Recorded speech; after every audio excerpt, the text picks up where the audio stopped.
ना Ajit Pal superintendent general hospital Netraniketan आ superintendent college of nursing रो चेयरमैन।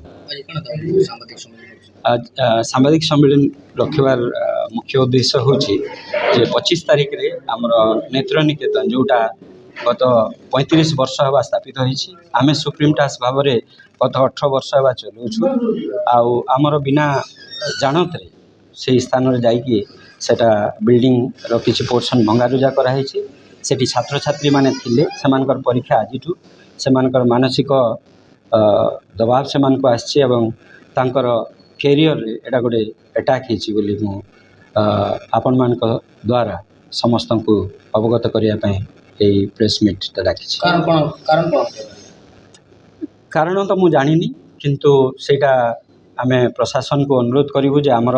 आमे जो अनुरोध करिथिलु जे छात्र छात्री मानकर एग्जाम चली आउ एटा करा न जाऊ बोली किंतु कौन इमरजेंसी कौन अर्जेंसी थिला मु जानिनी जे एते शीघ्र जाइकी ताकू उच्छेद करा जायछि। नोटिस कितने दिन आमर संस्था जो अछंती आमर आमे जहाटू लिस्ट नेइछु सेटा हले डायसिस ऑफ संबलपुर आ सेमानकू नोटिस जाइथिला आ सेमाने कोर्ट रे सेटा कोर्ट रे इंजेक्शन सूट फाइल करथिले आ डिस्कशन भी होउथिला आ जेतबेले सबजुडिस थिला कोनोसी निर्णायक विषय न थिला तापरे भी जाइके एटा भांगीबाटा संवेदनशीलतार अभाव बोली मु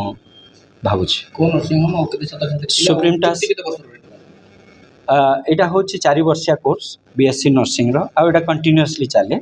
आ ओएनएमआरसी द्वारा हमें पंजीकृत हेछु। एटा फाइनल ईयर स्टूडेंट मानकर परीक्षा आजिठु दुईटा रे परीक्षा अछि आ सेठी केते छात्र छात्री सेठी रहउथिले जो बिल्डिंग ता भंगा हिची तांकर सामान पत्र भी से माने सब बाहर करि पारलेनी काना हम पाखरे समय नथिले। तब दाबी आमे कहिबु जे प्रशासन दया करी हमर अनुरोध हमर विनती सुनंतु एवं आम्मान को उचित समय दियंतु जद्वारा आमे से विषय काना टेक्निकलिटी जो अच्छी जे जेतेबेले गोटे जगह डिमार्केशन करा हुए सेतेबेले आम्मान को भी सुयोग देवा कथा से नापिबा आम अमीन आनी की तांको अमीन आनी की आमना सामना है कि देखिया कथा। तो आमर हिसाब रे आमर बिल्डिंग पर्यंत सरकारी जगह नथिला काना आमर 5 एकर जमी अछि सेठी